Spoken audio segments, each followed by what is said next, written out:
Hey everyone, this is Coach Phoenix. And I'm Coach Gina. And this is Toast with the Coaches.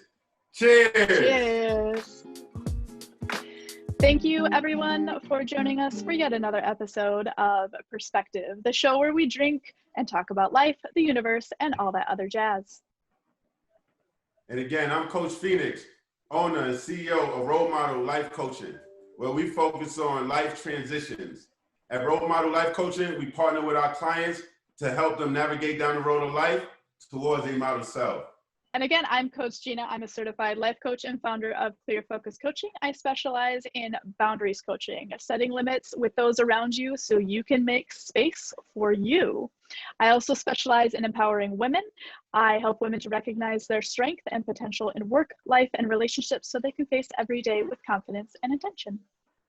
I would like to raise a toast first for a man of Kappa Alpha Psi Fraternity Incorporated, a fashion icon, the man behind the scene to your favorite athlete drip, the man, the mystery.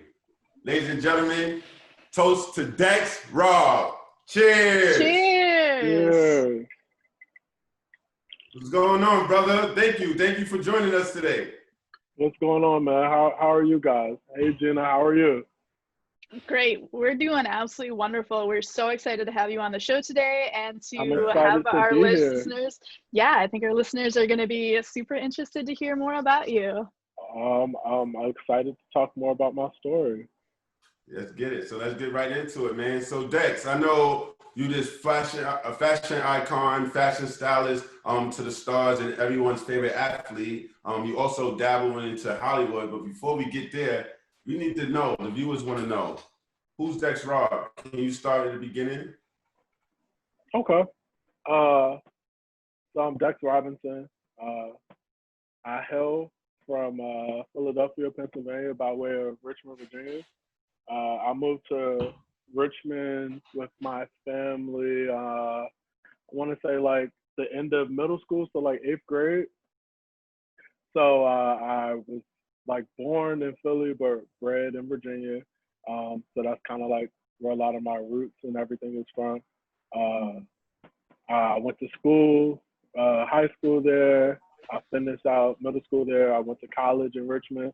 So I feel like I got like a really close ties to the Richmond area. Yeah, man, I grew up oldest of 6. My mom has 5 boys and 1 girl who's the youngest. Yeah, she's the youngest. So just imagine, think WWF every day. So growing up, do you feel like you were kind of like a role model for your younger brothers and sister? Oh, for sure. I mean, it's already a given if you're older, then you're supposed to set an example. But I honestly felt like I kind of took it a step further. You know what I mean? Like my mom was a single parent for a good chunk. I did have a stepdad, but he worked on the road. Like he was like a truck driver. So they spend segments when they're not there for like a week. It could be whatever the assignment is. So so that's why I used that term single mother, because like, it wasn't super present. So I had to fill in, especially being so spaced out. So the gap in between the ages are fairly significant as it pertains to me. So that's why I feel like, to some of them, I'm like almost like pop. You know what I mean? So that experience actually can help shape me as I move forward in my life, in positions of leadership, and just taking on like loads that some people at certain ages would probably deem more difficult or whatever. Like I was able to maneuver through those situations a little bit easier because that was like my life, and it was nothing I could question. I just had to just go with it. I'm definitely feel blessed.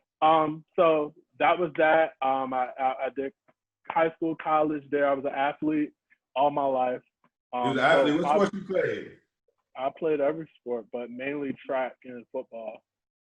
Do you And play then, at the collegiate level as well? correct, yes. I went to Union on a track scholarship. I went to Virginia Union University. Oh, nice. At HBCU. HBCU, yes. Shout out to Richmond, HBCU. Virginia. I was a Okay. hurdler and a jumper, so I did triple long, 55, 110 hurdles were my event. So I did it up until I pledged our fraternity, Kappa Alpha Psi Fraternity Incorporated. Yo, Up until then, yeah. So once I did that, I kind of just was more focused on leadership positions off the field on campus. two things I want to bring up I think is very interesting. So you said you went to a HBCU at Virginia Union, right? And our viewers are going to figure this out. And if they don't know, I mean, the link is below. Click his link, fashion icon. You're the fashion stylist to the stars. When I say the stars, primarily NBA and NFL players. Being this fashion mogul, most people would think you would go to like the new school, like Tom Ford or FIT or one of those type schools. What made you want to go to Virginia Union HBCU? And did you go there knowing that you were going to go into the fashion? Think about, I mean, I'm in my mid-30s, so like when I was in high school, being in the fashion was kind of weird for a dude to do that. So it's not like, I mean, you got to think about in terms of masculinity and gods and all that stuff in high school. They're not, it wasn't at the peak of where it is now. So like now, since it's like fashion is like a virtual obsession for athletes at this point, it's not something that was deemed a macho thing to do. So no, no. In 12th grade, I was not thinking about being a fashion. I was an athlete, so of course I wasn't. I mean, I wasn't being a fashion mogul or anything like that. But to your question, no, I did not know what and if I was going to school. I had the influence of my counselor who went to my school. He ended up getting me in, writing a letter. Like my grades weren't that great. Honestly, I didn't think I was a college candidate. So what did you end up going to school for if at that point? Because like you said, you didn't know that you were going to be going, you didn't really think about it, and it wasn't fashion because that wasn't fashionable for a man. Yeah. So like, what did you go for? So I end up going based off of the fact that I love Martin and Hollywood and everything. It's also being in Virginia. One thing I didn't touch on was like, it's not really much in Virginia. So it's like you only could look on TV and glean for to be somewhere else or like be in whatever. The only thing you could really do is like play sports. It wasn't like a New York City where kids are generally at a younger age more responsible. Like they get more responsibility, like being able to go across the street to the store because it's right there. Versus me, we literally had to get in a car and drive to a store. Like it's just a different aesthetic, is a different vibe. It's not much to kind of glean from. And I know people who were kids in New York who didn't have to go to college because you can intern at Universal or intern with a stylist. I ain't known a damn stylist in Virginia unless you worked at Express or something, you know. Exactly. So you can start your career earlier. Your networking.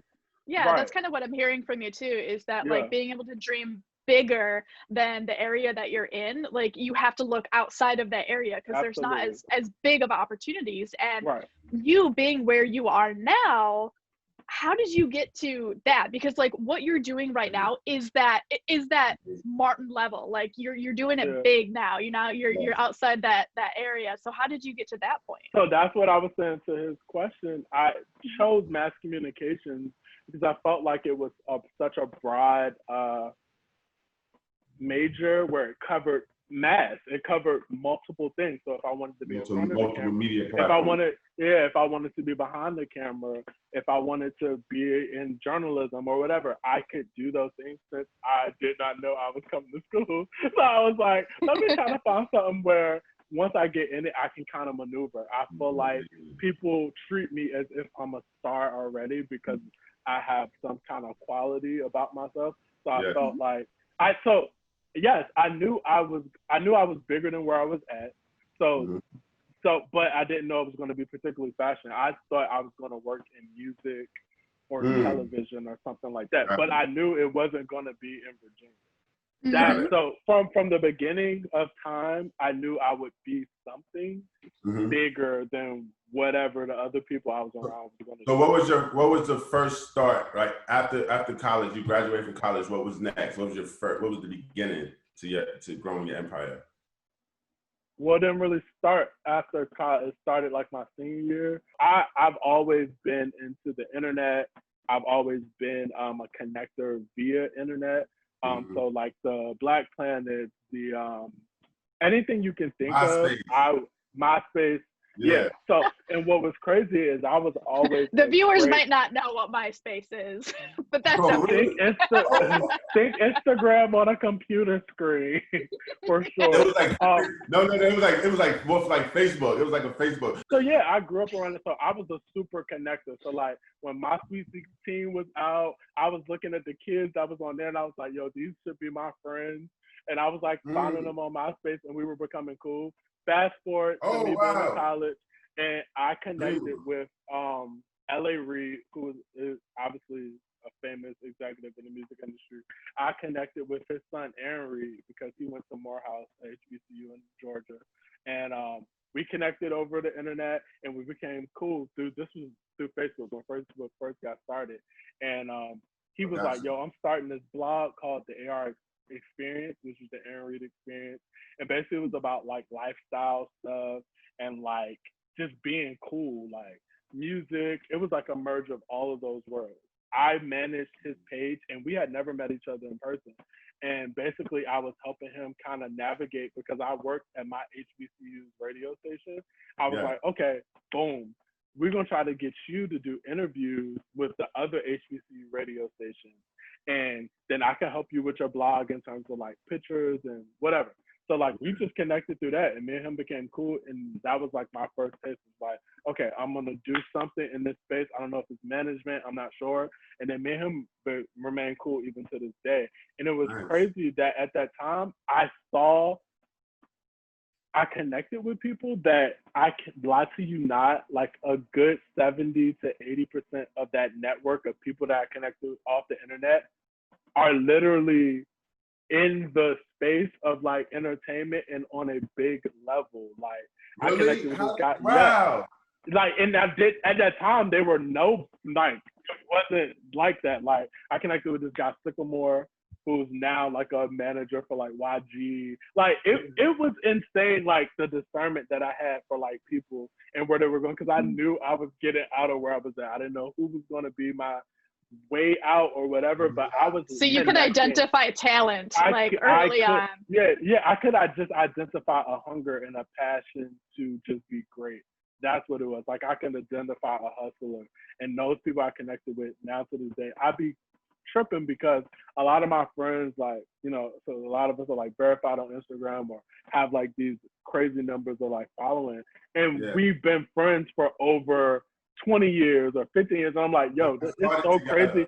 It's crazy how God aligned my path of like people to just be like, end up being lit. And people be talking to me like, yo, you won't be friends with her or something because I'm not this. And I'm like, you know, I've been friends with this person since college or since whatever. It's not like a newfound thing to leverage whatever, like to leverage followings or anything. I literally known them since I didn't even have an Instagram page.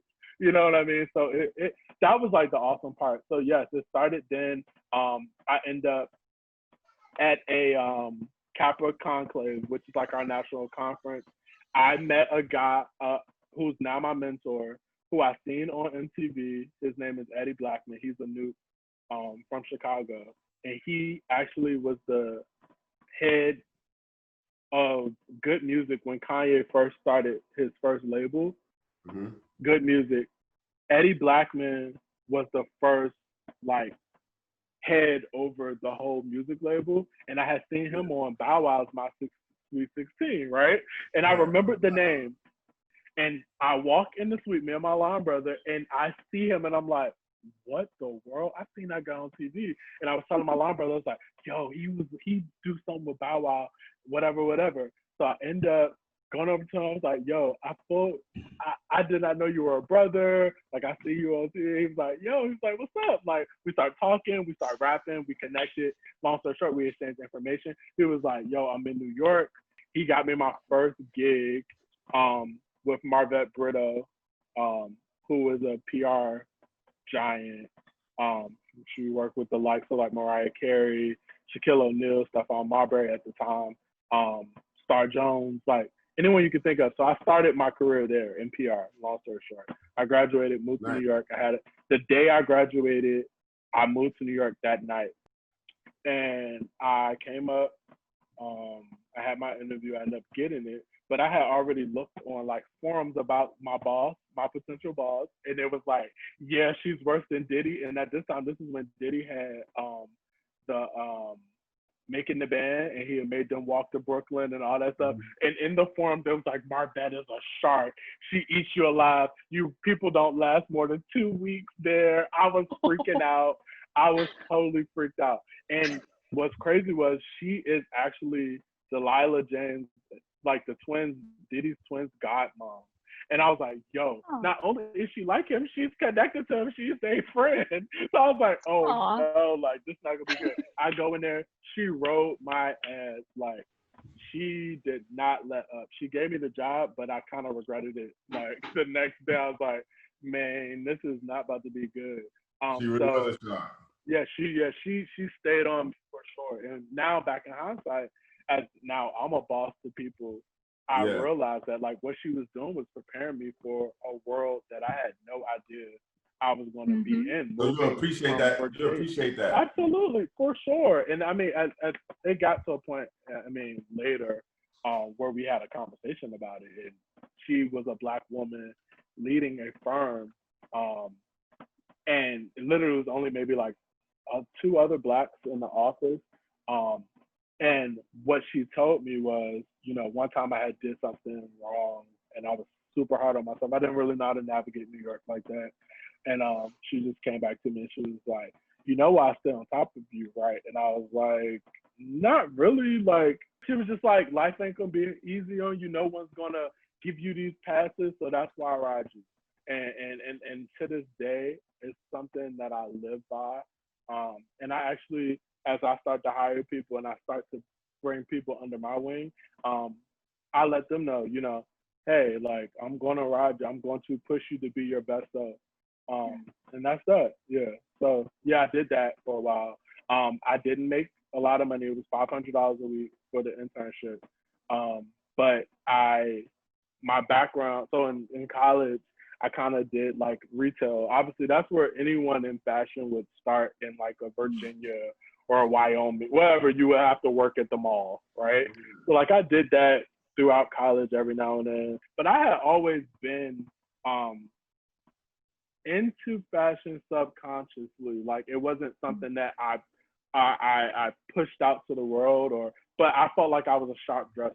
So I was like, yo, whoever is the most fashion forward, that's who I want to be around, because they look like, they look like them. So like, it sounds like you've had that vision since you were a kid, and that understanding and that skill of fashion. How does that translate into your work now? Like, how do you implement that and bring that to other people?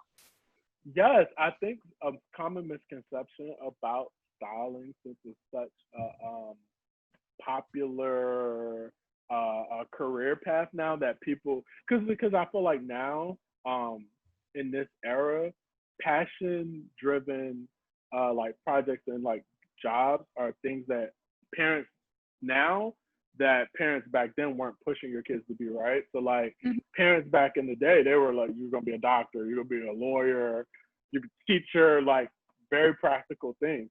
But all my friends, like most of my friends are parents, they're like pushing their kids to be whatever they want to be. You can be this, you can be that, you can move, you know, whatever. So it's like, it's a different era. And I feel like people think a job like this is something that you can go to school for and be taught.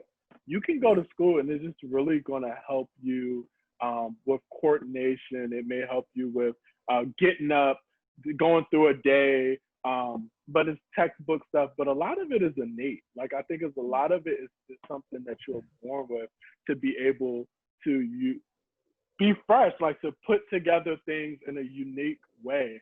I think that is not something that you can be taught. So yes, a lot of it was an innate ability that I feel like I've had, like you mentioned. As you start to dress yourself, obviously you're your first client, right? But it's dressing yourself and dressing somebody else is not the same. Not at Like all. I started my career in editorial styling. And for those who don't know what editorial styling is, that is styling for you're commissioned to style models for a publication. That is totally different from being a celebrity stylist for red carpets or, you know, for everyday life. That's two totally different things. So in editorial styling, you're being called in for creativity. So you're pushing the envelope. You're not, I mean, for a lot of the things that I was doing was definitely more high fashion. So it wasn't practical, right? So it's like, you can be as creative as you want to be. My mind can go as far as I want because they want concepts. Fashion works forward. So like when we're showing stuff down the runway or whatever, that is the next year's collection. It's not what you're putting on right now. So whatever you see in a magazine needs to be what's coming. It's a forecast. It's not current. So Can I ask you a random question that you may not have an answer to, but I'm just curious. Because you mentioned runway stuff. What the hell is with runway stuff? Like you see styles go down the runway sometimes and you're like, that person is dressed like a flamingo or an ice cube. Like what?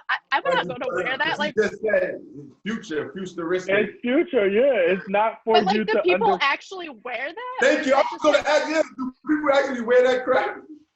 Or is it like conceptual to show what the designers can do? Like, so you're being, so now you're being disrespectful. Oh, that crap. It's not crap. It's art.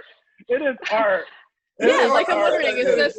Yeah, it is. Again, if you are an editorial stylist and you're creating concepts and you have a avant-garde situation, then yes, you could bring that flamingo in.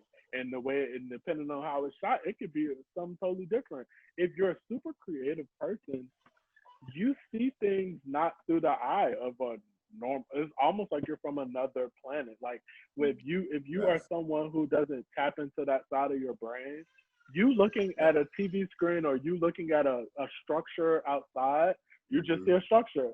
I may be inspired and I see a whole collection based off of just walking down the street or just seeing whatever. So yes, to an untrained eye or to an eye that doesn't tap into that, yes, you're going to see a flamingo. Yes, it's going to look weird. Yes, it's going to be funny. When I first started taking my athletes to Europe for Fashion Week in Milan and Paris and London, they were like, what in the hell? Like, what? Because they're guys. Like, as men, a lot of times it's two types of guys, man. It's like a guy who, what is hard for me to find is like what people don't understand. Sometimes with fashion, is either if you're a guy, you're either super into fashion and not in the sport, or you're in the sport and not in the fashion. It's hard to find a good medium, and that's where I fall into that. Like, I know about sports and I know about fashion, and I could and when guys tend to want to work for me, you have those two extremes.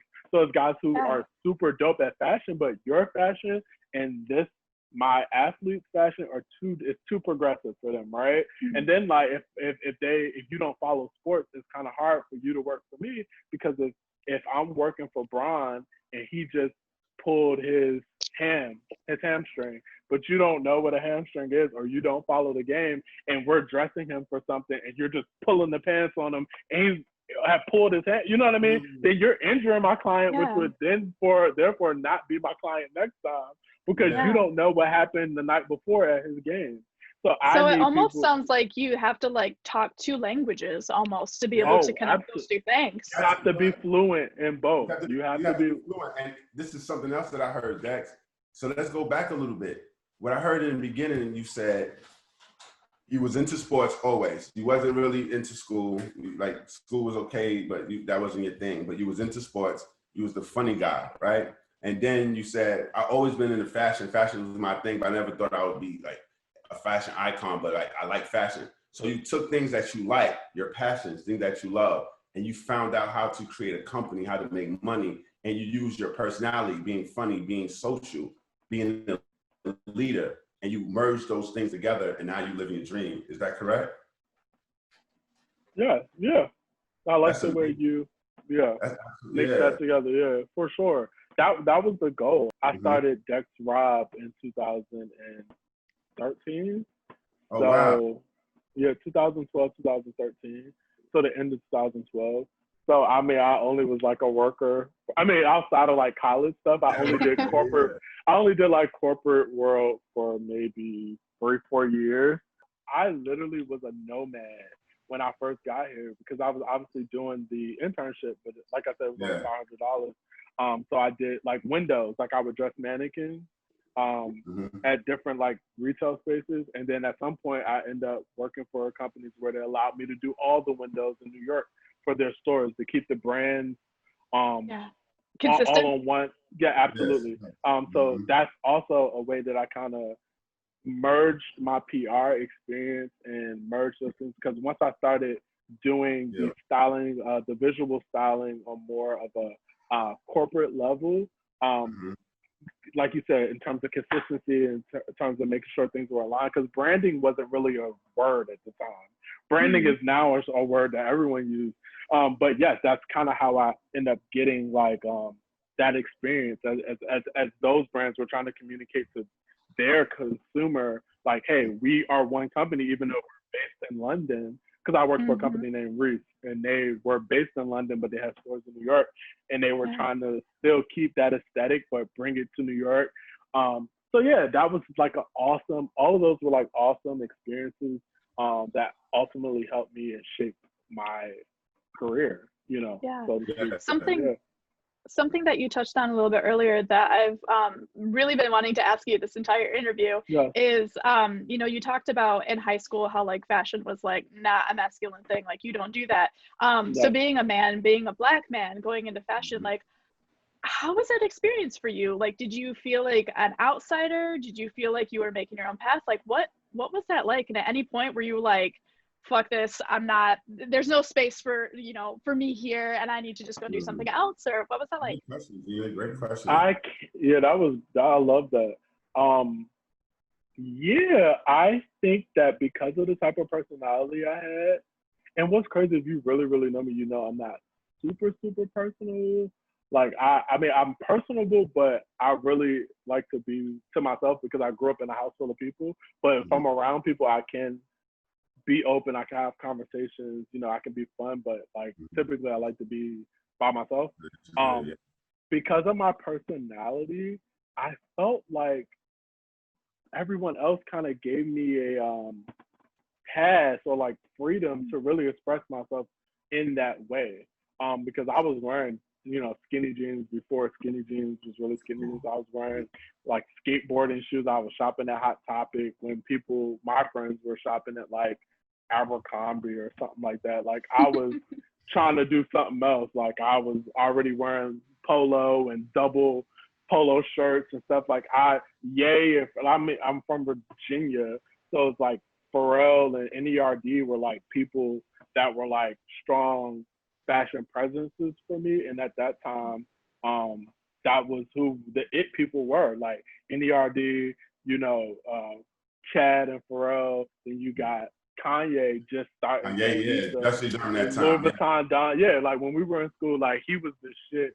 So like you had to kind of keep that aesthetic. And then also us being Kappas, our stereotype was like pretty boys. So like as a Kappa, like you're expected to kind of look a certain type of way in terms of like dress. So we would dress. Like at my school, we had to dress on Thursdays, was Pretty Thursday. So we had to dress up every single Thursday and go to chapel with our dress clothes on or whatever. Like that was just our thing. So yeah, I felt like once outside of high school, I was able to have that platform or that space to like, because it was multiple people from an array of different places versus like Virginia, just being Virginia and closed-minded, not seeing anything. You know, like, yeah, I pushed it a little bit. I feel like I could dress in school, but they couldn't dress. So it really didn't matter. Like, they were stupid looking to me. And especially once I got to college, I was like, oh, these people really were stupid looking because, I was like, oh, this this is good because now as a man, like we're all natural born competitors. Mm-hmm. So once I started meeting all these new people, I was like, yo, this is a fresh start for one. These people don't know me from anything. So like whatever this impression I give, I just gotta snap because now I'm whoever, whatever, you know what I want to be. Yeah. And I just was like, okay, well, this look communicates to you who I am before I open my mouth. So I was still trying to, you know, at that time, I'm like, yo, that's the state property in Rockaware. I was giving you the best state property in Rockaware you ever seen. So Dex, who was your first client?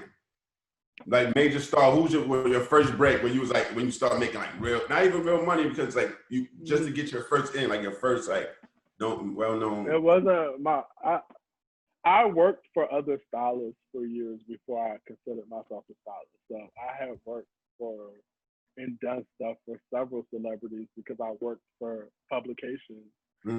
So I had dressed Lenny Kravitz and Usher.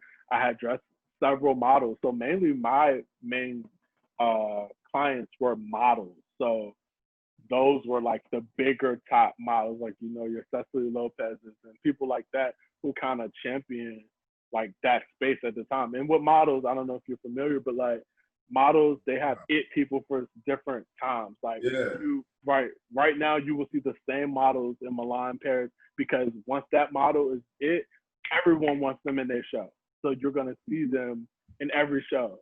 So that's who I kept up with. Every model, like I knew, like, yo. So your first on your own, your first paying client. First paying client on my own was CJ Miles. Because once I left, I worked for a company, and the story is I went from editorial styling. That company that I was working for as my 9-to-5 ended up folding. Once that company folded, I started assisting people as like a full-time thing because I was getting unemployment.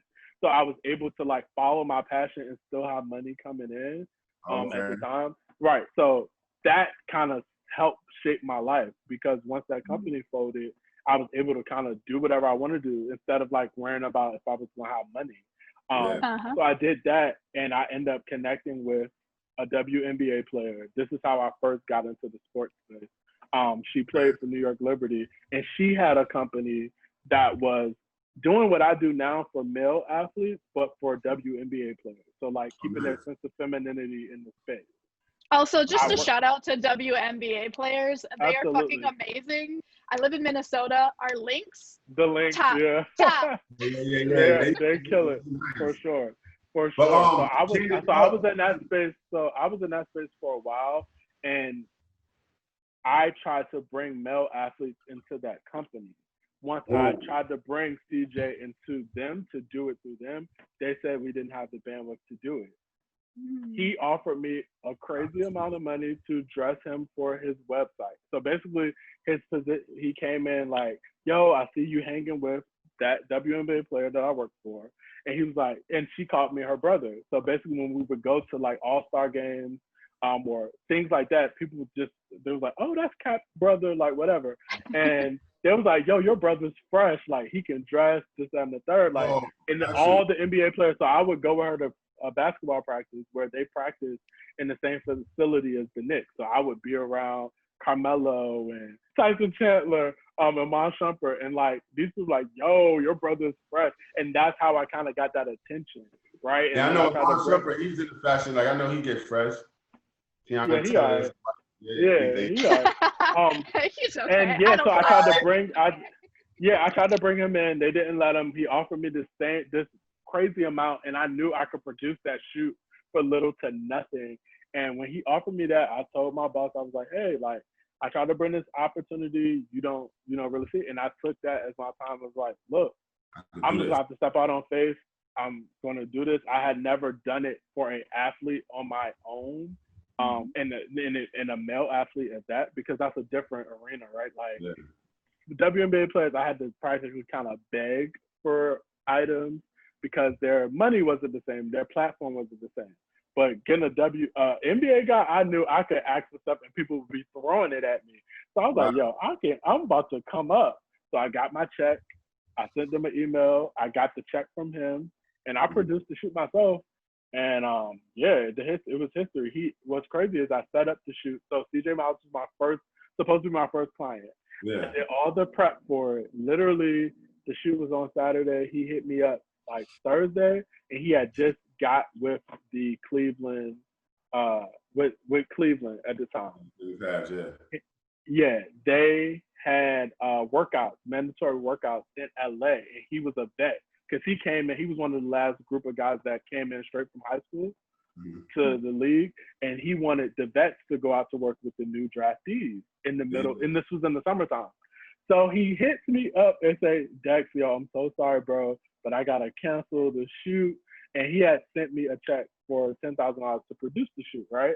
So I tried to put his back against. I was wondering what that amount is just for a shoot. Yeah, it was $10,000. It was $10,000. So that was for me to book that was for me to pay myself, book the studio, basically like produce the shoot. But those type of things like shoot, like the studio I could get for free to say if I was styling the, you get what I'm saying? So like it was ways that I knew. I was like, yo, I can stretch this budget and eat, So I was like, yo, I already put the deposits down. Like I was just trying to find any way because I had already committed to certain brands that these clothes would be on this person. You know what I mean? So I was getting packages mailed in, and long story short, he's like, man, I spend that in the club. It's cool. We'll do it whenever. And I was like, oh shit.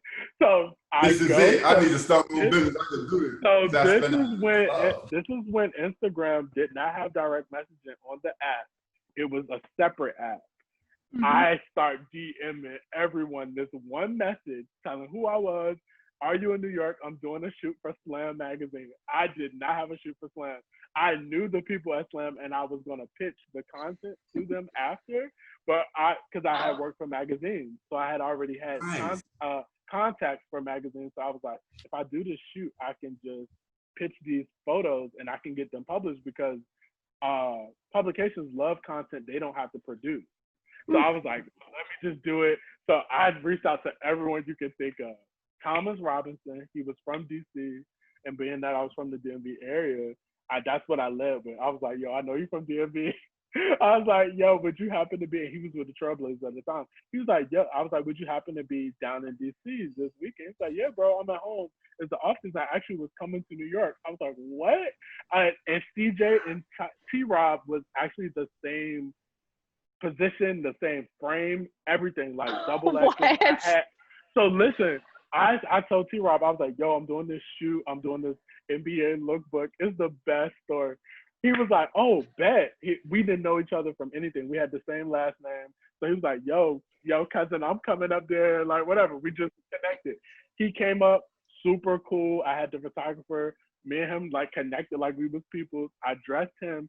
I put the pictures on Instagram, like the behind the scenes or whatever. T-Rob actually takes a photo and he puts it on his Instagram and he tagged me. Now, mind you, I've been in the social media for years. So, like, I already was on top of it. Like, from there, I get him to tag me. CJ Miles followed him and was like, yo, no, I see the shoot you did with T-Rob. That shit dope. Bro, I'm doing my shoot. Like, let me know what I got to do. Yeah, yes, he was like, once I did the shoot with him, which was his clothes, obviously he didn't know that, but it was his clothes. He was like, yo, that shit was fire, bro. Like, I'm going to set it up. I'm not lying. We're going to do it again. I don't care if I got to pay you again, whatever. I do the shoot with T-Rob. And you're like, yes, you do. Yeah, exactly, yes. Listen, T-Rob, well, at the time, I didn't really know my worth. So I was just happy to be in the space and be on my own. You know what I'm saying? So I wasn't like, I honestly felt bad that he had already paid me. So in my mind, I was like, I could do the shoot and he don't even have to pay me or just, whatever. So I was like, I will figure it out later. He posted it. Then one of his teammates that went to Kansas at the time, Tyshawn Taylor, he played for the Brooklyn Nets at the time. Tyshawn saw it and was like, yo, that shit fire. Who did that? He was like, yo, my man Dex. He put us in a group text right then. I ended up setting up a shoot with Tyshawn. 7 days later, CJ ended up doing the shoot 2 weeks after that. So I had all of this content. In my mind, I was like, yo, Dex, you gotta slowly drop it so people can feel like you're dressing athletes all the time and not one photo shoot. So I did shoots at all these different places because we ended up doing the stuff outside because the studio was gone. I had all this content and I was dropping it slowly. So people was like, yo, you dressed him, you dressed him, you dressed him. And I would have each of them posted on social. And that's kind of how Dex Rob started. Like literally through those 3 guys. And what's crazy is now I dress primarily NFL players and not NBA, but. So I was gonna ask you, so like right now, for the viewers to exactly know your pedigree, what are some like who you dressing right now? What's some names that we would know? Well, if you're not in the sports, you probably won't know many of them because I've worked primarily, again, with NFL people, and they have on helmets. So unless you're like an Odell or, you know, someone like that, you don't really know. But probably my most famous NFL client right now would be Todd Gurley from the Atlanta Falcons. I think, Gina, you know who Todd Gurley is? I know who Todd Gurley is. I'm not even a sports fan. Exactly. I'm one of those people, but yes, I do. Exactly. Yeah. No, look, she knows. She knows. She no, said I she do knows. though. Yeah, she knows. And she's not even in the school. We know who Todd Gurley is. So I work with Todd Gurley. I work with Sterling Shepard, who's married to Chanel Iman, the model, the supermodel. I dress Tyrod Taylor. I dress Rajon Rondo from the Lakers. I dress Evan Fournier from the Orlando Magic. I dress Justin Anderson from the Brooklyn Nets. I dress Casey Hayward from the Chargers. I dress Marquise Goodwin from the Eagles. I dress Le'Veon Bell from the Steelers. I dress, what is that? That's crazy. Le'Veon, I know he's really fresh, and I always see him like on First Take. So that's you. Yeah. So I dress a magnitude of people, but the sports window for a lot of these guys is like, you may be here one day, you get one wrong hit, one wrong whatever, and you're out. So I've dressed an array of different guys throughout my career, but those are just some of my current clients. Yes, and then I have one guy in the Hollywood space who's Yahya Abdul-Mateen, who is he starred in Aquaman, The Watchmen on HBO. He just recently got nominated for an Emmy, and he's in Berlin currently shooting The Matrix. So we're super excited about his upcoming year. Who is this? Yahya Abdul-Mateen. So we're super excited about the Emmys coming up in a few weeks. So we're in. You gotta dress him for that. Yeah. Well, yeah, it's going to be virtual, but because he's still gotta get fly. Yeah. He's got to be on runway virtually. Yeah, so it's going to be. I'm excited about it. This is my first time dressing someone for the Emmys. So that's awesome. Yeah, congratulations on that. One of the things that kind of that popped in my head as you were telling these stories is, have you heard that phrase about just for the job that you want, not the job you have? Yeah, for sure, absolutely. Like you to a T, like through your entire life, you're like, I am pushing this forward. I'm just for the job that I'm gonna have, and you just like knew it, and you carry that with you. Sure. That's what it is. I did that forever. I do that now. Like you would have thought I was from silver spoon and all the way I was dressing, because I just knew I was gonna be. Make it till you make it. Yeah. So Dex, I believed it. I didn't really feel like I was faking it. I believed it. No. Fake it at the time because you believe it. No, fake it till you make it. I get it. No. But what I'm telling you is I wholeheartedly believed that thing. It was not I lived it, breathed it, like and they seen that in you. That's the potential I think they felt they seen in you. Definitely. So Dex, I know so you in the sports world, you got the NBA players, you have the NFL players, you got your first Hollywood client. Do you have any like partnerships or endorsements, or how is that relationship built with the fashion labels and brands? Yeah. So currently I'm with Nike. What do you mean with Nike? You just asked me. They're dating. With anyone. Yeah. I'm with Nike, so I do engagements for Nike through social. So I shoot for their sneakers app. I shoot for their online content. I just recently had a campaign, maybe during quarantine. So we did a quarantine photo shoot, which was pretty solid. Before that, I had done partnerships with Vulcan. I work with different clients that have partnerships with other brands that help that kind of make me exclusive to certain things. Yeah, so like if my client is with Nike or if my client is with, I don't know, Adidas, I may get brought in to do a shoot through them that I would have to have like an exclusive, you know, whatever with, just because they are, you know, exclusive to them. So I know that you mentioned, you know, saying back in the days when you was in high school that you was focused on like, hey, I want to be an athlete. You didn't actually go into the route of following that footstep as far as actually playing, but you still in that space and you have an endorsement with Nike. I think that's amazing because you're not an athlete, but you are a stylist. So that's interesting to see how you was able to maneuver that and you still kind of living your dream, but in your own way. You have an endorsement with as a stylist, so like that's kind of crazy. That's unheard of, right? Now it is heard of, but back in the day it was unheard of. So you were career forward. Because I mean exactly. it's a term now called influencer, and that's what I guess I would be. So I fall under that category as an influencer in the athletic space. It's definitely been a blessing. And what I was trying to say, I got sidetracked. But I'm with Nike now. Prior to that, I was with Tree Torn. So I had engagements through them. And when you do that, again, like you're just exclusive to that brand for a certain amount of time. You do whatever, you know, to fulfill your contract. And then after a year or so, you can go on and move on. And I definitely feel blessed and fortunate. I never thought, like you said, I would be someone that they would even want to shoot or put in their emails or, you know, do content for. So that's been awesome. I've been brought in to, you know, speak on different platforms, whether it's Sports Illustrated or commentate on things. So it's definitely been a blessing. I'm super fortunate that I was able to curate this unique space for myself to grow and provide for my family and I. So yeah.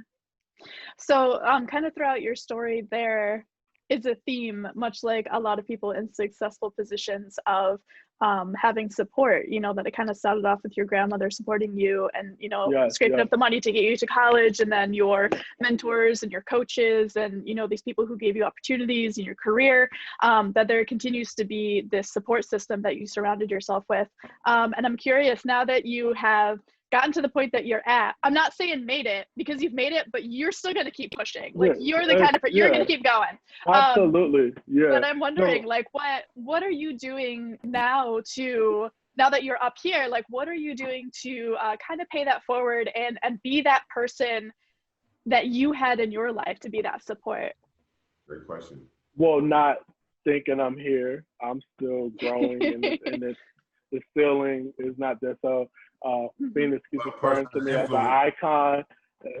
Phoenix keeps referring to me as an icon and this is mogul.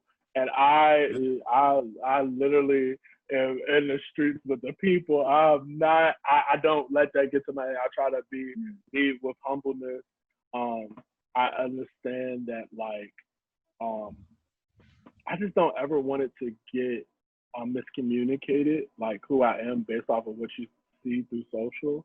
So I just try to always like keep myself as grounded as possible, so that people won't, you know, sometimes in your life, like you may meet people and then, you know, certain things happen or whatever. And like, because a lot of what I do is on social, they kind of think they have an idea of who you become. So I try to say consistency is key, like obviously with anything.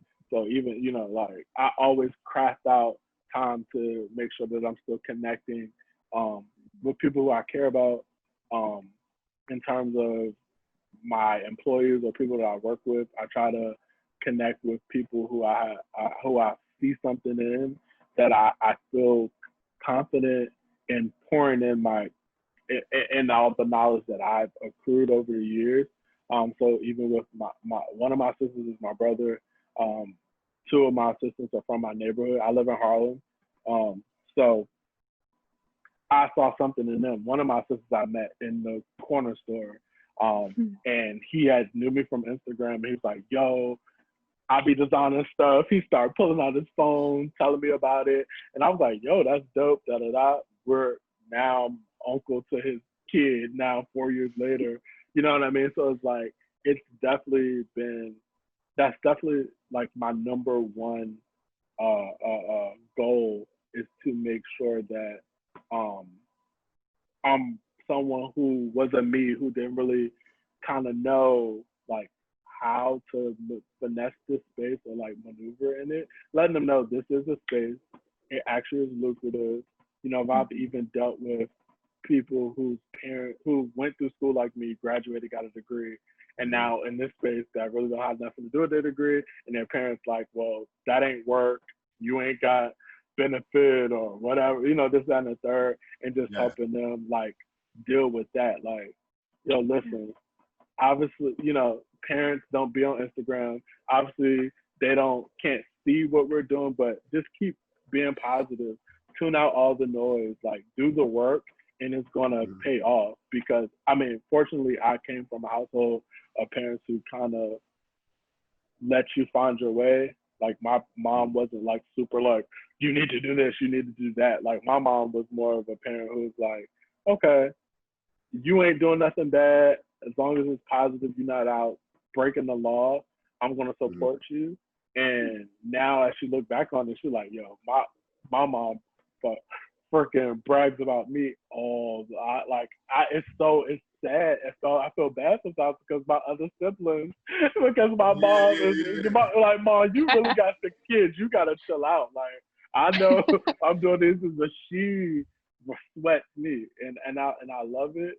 So yeah, I definitely just try to make sure that I'm keeping people around me that are hungry for knowledge, and that it's hard in this space though, because when you come up under someone, you ever heard it's hard to like know when you're ready to like be who they are, right? So like, because like you're assisting them, so it's like you play this fine line of like, do I go for like, do I try to achieve, because like are they going to be intimidated, or are they going to think I'm trying to steal, you know, whatever they got? So I also try to let the people that work for me know, working for me forever, that ain't what this is about. I'm here to push you to get to your highest self so you can move on and have your own clients, do your own thing. It's funny you mention that, because in the military, we stress that. We define leaders as not what you do while you sitting in that role. Is, hey, when you get hurt or something happened to you and you can't report, how is that person right behind you, that guy next up, how does he perform? And depending on how well he does, depending on how great of a leader you are. So I like everything saying, like, has a big emphasis on your leadership ability and who you are as a person, and I think that screams throughout this this entire show. So I like that too. I like that idea of that, because I always tell my first assistant or my second assistant, like, look, like, if I'm not on set, you are me. You're enforcing things that I would enforce. I don't want to come back and you are all meek and mild and timid, because if I'm not there, and I mean, obviously, that's something that we kind of learned also, not only I think in your military background, but like through like going through the process of being in our fraternity. It's like it's hierarchies, and you know, when someone's not in the room, then this person is, you know, the next in charge. Yeah, and you just gotta and that's the time where I would be able to identify like, yo, if I get a job and there's a player that I don't want to work with, because I'm very much a person like about alignment and like just energy. And if I don't feel like someone is like meant to connect with me, I may pass on jobs because I'm not driven by money. So, but sometimes it may be an opportunity for my assistant to be able to learn. And if I'm seeing you being able to step up and take an initiative when you have those opportunities and that space too, and if you're like being your best up, then I'm able to say, you know what, I don't know if this is a great job for me, but I do have someone I can refer you to. And he's under my umbrella, and I'll definitely oversee the situation. And that's a way for you to eat. You know what I'm saying? So like letting them know that and having those opportunities available to them. That's what Dex Rob ultimately will be. Is a premier entity in the fashion meet sport space, where when you think of athletes and fashion, you think of Dex Rob. And it's not just a styling situation. So I'm a brand manager. It's a lifestyle, it's a brand. Yeah, absolutely. So like basically I create opportunities off the court and field for my athletes, for my players. If LeBron wants to have a fragrance with Hugo Boss, I'm able to answer every question Hugo Boss. I'm there to answer every question Hugo Boss has about this engagement prior to LeBron even sitting in on the conversation. And by the time it gets to him, by the time the conversation gets to LeBron, it's going to be fine-tuned and curated for him because I work with him. So I know what he wants. So that eliminates every stupid idea that comes before that I know is going to be dumb. And that means we're going to have less conversation. So like, that's kind of where who I am to these guys more now. That's kind of where I'm, the next phase of where my company is going. Because at first I was doing it because my background is PR and branding, and it was just something I was just doing subconsciously with my clients, like, oh, well, make sure you get these images, you know, and this, that, and the third. And I was helping them curate their pages, and I wasn't charging for it. But now it becomes a service. I was just doing it. Do a turnkey, so it's like a turnkey service. We all encompass. We do everything. It was just something that I just felt like I wanted my brand portrayed also in a specific light, so I was just doing it because I was like, hey, no, if he has this look, I want to make sure it's just put out to the best of his ability. And it wasn't something I was like, I didn't have no number on it.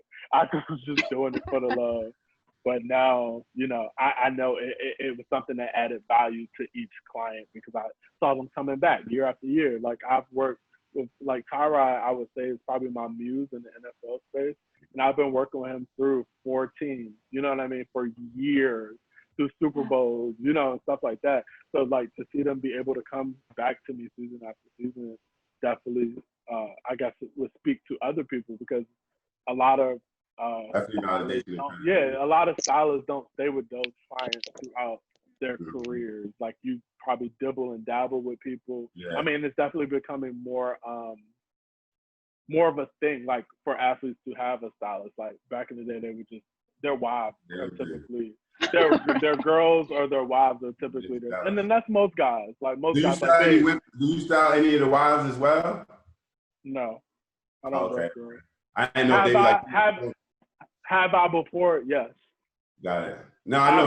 I've dressed them before, but I don't offer that as a service. No. Unless they're going somewhere and I know they're going to be shot together, and I don't want her outfit to mess up what you got going on. So you got to make sure the accessories all work together. So that all affects my situation. So then I may say, hey, well, you know, this is what I'm doing. You know, if you want me to pull a couple things for her, then I'll do. And then that's how that happens. Or I've had guys who had very beautiful wives that weren't super fashion inclined, and they were like, "Yo, I need you to help her. I find a way, like, without insulting her." So kind of the thing that, throwing back to my earlier question too about how are you paying that forward, the thing that I'm hearing coming from you is that you're staying humble, that you're staying approachable. I mean, that one of your assistants came up to you in a grocery store, like, you know, and was just like, hey, that you were approachable and you took the time to really get to know them. And also that you are seeking opportunity for other people and blazing that trail for them too. You know, that you really blazed this trail for yourself in a space where there wasn't really that place for you, and you made that happen. And now you're like, you're spreading that love to other people, and you're like, no, there is a career in this, there is a space for you, let me help you. And I think that that's great that you are that mentor to people, and helping them and supporting them to live their dream, even beyond you or outside of you too. I think that's super amazing and humbling to hear you talk about that after all of your success. You. So you're just like, this is about relationships. I appreciate it. Yeah, because hopefully at some point I'm like, I'm about to be out of this thing. I need to make sure that, you know, I have a legacy, you know, because I know it's several other people that I know that was doing, I mean, this has only really been a thing since maybe around 2011, 12 is when the NBA put a dress code on the guys.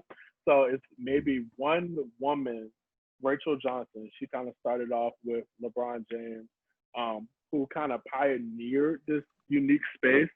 And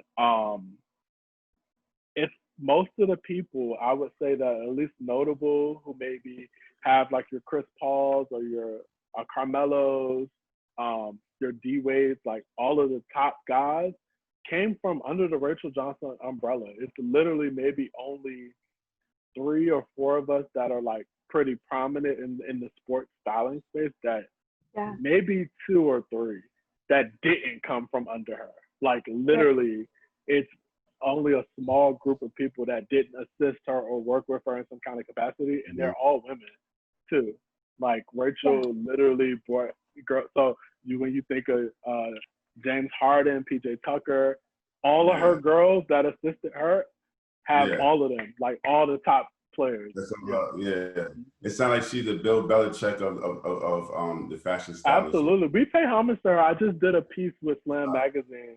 It was a Carmelo social justice issue, and Kalila Beavers, who styles Carmelo Anthony and Jimmy Butler, she was brought on to kind of creative direct the situation. She brought all of her peers in, so we all were like on these Zoom calls for the issue, and we actually took a moment to like just kind of like thank Rachel, you know, for all she had done. And it was really dope to see, because I want to be able, for people who work for me, to be able to have that amount of respect for me. And I didn't work for her, but I know her personally now. Like we've forged this relationship. Like I sent my resume to her in 2011, but I did not get in. And it was cool with me, because now I'm grateful. Like I'm like, yo, I didn't have to come under that umbrella, and I'm still in the same room. I'm still in the same pieces when people are Vogue or whoever is on the best dressed list. I'm still at these same places, and I didn't come up. So on one hand, I'm like, yo, that's dope. They came under whatever. And then on the other hand, I'm like, yo, I didn't even come under the virtual umbrella. So it's like 2 hands. But what she did say on there, she was like, it was me and another guy, Brandon Williams. She was like, yo, I know y'all didn't come up under me like my babies, but y'all are all my babies. Like, you know, Dex, you got my phone number. You can call me anytime. We kick it in Paris. We literally traveled together. You know what I mean? So it's like dope to kind of like, I want to be able to leave a legacy like that, where people respect me and we're all doing the same thing, and it's not super competitive. And I mean, I think the social climate right now also kind of played a part in like the harmony of it all, because that stuff can kind of be competitive. You know what I mean? Like it was people, like I work with Rajon Rondo, and he's been in the league for years. He's not like a newbie. And a girl that came under Rachel Johnson had him first. And I was so, before I took him on as a client, I was like, do I do this? Do I not? I personally don't really like clients who've had stylists before, because they already have in their mind how it works, right? So like, well, she did it this way. No. When I come in, I want my program to be my program, and I don't want it to be compared. So like, you're like asking me for certain things that she did, and I'm like, you know, so I kind of went back and forth with myself, like, well, am I going to do this or not? But what was crazy was I also didn't want to be a person that well, he took people clients and this, you know, but it was so crazy that it was love. like she was just like, yo, I love what you've done with Rajon, this, that, and the third. And it was just crazy. Like, and she styles D Wade and a couple other people now. And like, it was so great to kind of see that camaraderie, you know, and everyone just kind of like, yeah, like it happens. Like Hollywood is normal because people got LA stylists, New York stylists, but sports is a little bit more personal.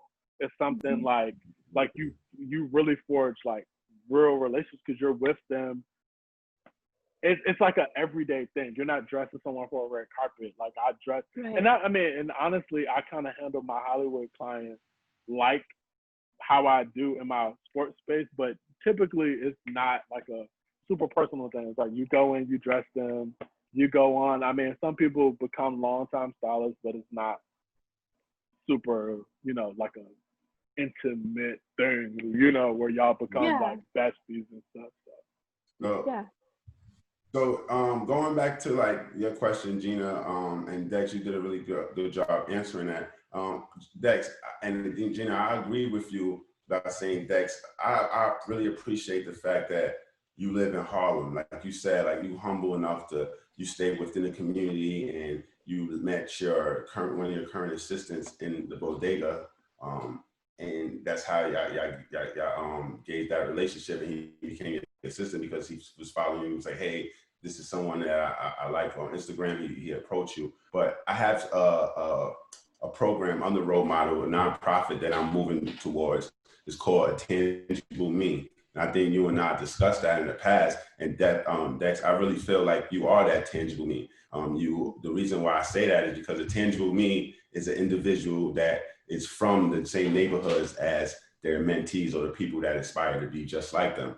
But as you mentioned, and I thought you was mentioning earlier, that we don't have a lot of tangible me's in our communities. So there's not a lot of Dex Robs or Coach Phoenixes or Coach Ginas in those communities. And those communities, I'm talking about communities where you have poor education systems, it's impoverished, kids is out on the streets with nothing to do because of lack of resources. So if we had individuals like us that return to those communities, those tangible needs, and they could touch them, feel them, hear them, have those conversations with them and say, hey, I'm you and you're me, I think that would bring real change. I think and not to knock any other organization like the Big Brother and Big Sister, which I think is a phenomenal organization, but those organizations bring in individuals that never experienced the things that individuals like yourself and I and others experience coming from a single parent household and things of that nature. And if they had those role models, those tangible figures, and not just looking at them on TV, because I knew for me, growing up, I was looking at like the Cosby Show and things of that nature, or Uncle Phil or the Fresh Prince, and that was my pops. So for me, he was a judge. I never met a judge in the hood, so that was just TV. That's acting. Oh, that drug dealer got the same car that they had on Fresh Prince. That's my life. That's my path, and that's not their path. And you are able to show them. So I would challenge you, people like you, or anyone else out there that's looking at this show, if you want to bring real change and you're serious about that, especially in the climate that we are in currently, join my call-in, man. Reach out. You could donate, or you could just donate your time. Donate money, or you could donate your time. And if you're attending me, you're successful, the kids that I'm dealing with would love to see you, touch you, and hear you, and just have that personal interaction. So thank you, Dex, for what you do, brother. And thank you for being on the show. Thank you so much. I appreciate you guys having me. Yeah, definitely. But before go ahead, Gina. I was just gonna throw in my admiration again and say that, Dex, it's been an absolute pleasure talking to you and getting to know your story. You know, again, the ups and downs that you went through and that you just persevered. What follows you through your story is just, you had a vision, you followed it. You moved to New York the day that you graduated, and that's terrifying, and you didn't let that stop you. You were like, I know I can do this. On a possible intern. Who does that? I knew I was getting that thing. Yeah, I knew I was getting that thing. Yeah. It's an absolutely amazing story that you just continued to follow your passion, despite any roadblocks, despite anything else. Above all, you just continued pushing towards that, and I've loved getting to know you. So thank you so much for joining us this evening. I appreciated having the conversation with you guys. Thank you so much for having me. Yeah. Awesome. But before we go, Dex, this is our favorite part of the show. Alicia's mind.